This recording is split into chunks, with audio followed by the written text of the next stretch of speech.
আগামী 3 মাসের মধ্যে ভয়াবহ সংকট দেখা দেবে বাংলাদেশে। গ্রামের কৃষকদের আর্তনাদ অলরেডি শুরু হয়ে গেছে, তারা বিদ্যুৎ পাচ্ছে না, সেচ ব্যবস্থা টোটালি অচল। এর থেকে উত্তরণের একমাত্র উপায় হচ্ছে সৌর বিদ্যুৎ। আমরা যেহেতু তৃতীয় বিশ্বের একটি অত্যন্ত দরিদ্র দেশ, আমাদের অর্থনীতিকে চলতে হবে গেরিলা কায়দায়, যেখান থেকে আমরা ছোট ছোট প্রজেক্টের মাধ্যমে, ছোট ছোট সিদ্ধান্তের মাধ্যমে, ছোট ছোট কাজের মধ্য দিয়ে আমাদের টিকে থাকতে হবে। আমরা পরাশক্তিদের মতো বড় বড় মেগা প্রজেক্ট নিয়ে আমরা পারবো না।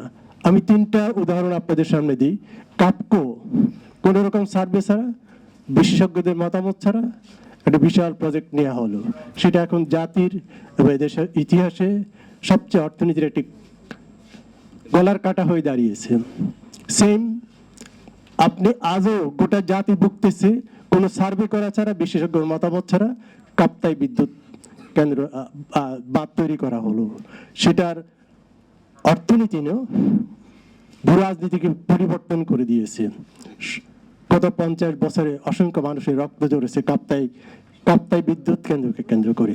সর্বশেষ মেগা প্রজেক্ট করলো রূপপুর, যেটা একটু আগে জাকির ভাই বলছেন, সেই পয়সা দিয়ে কত হাজার মেগাওয়াট বিদ্যুৎ উৎপাদন করা যেত। আমি জাতীয় প্রেস ক্লাবের সাধারণ সম্পাদক হিসাবে আমি সাংবাদিক বন্ধুদেরকে বলবো, কোনো ব্যক্তির স্বার্থে নয়, প্রতিষ্ঠানের স্বার্থে নয়, জাতির স্বার্থে আজকে যে আলোচনাটা করছেন বিশেষজ্ঞরা, এটা তুলে ধরবেন জাতির স্বার্থে।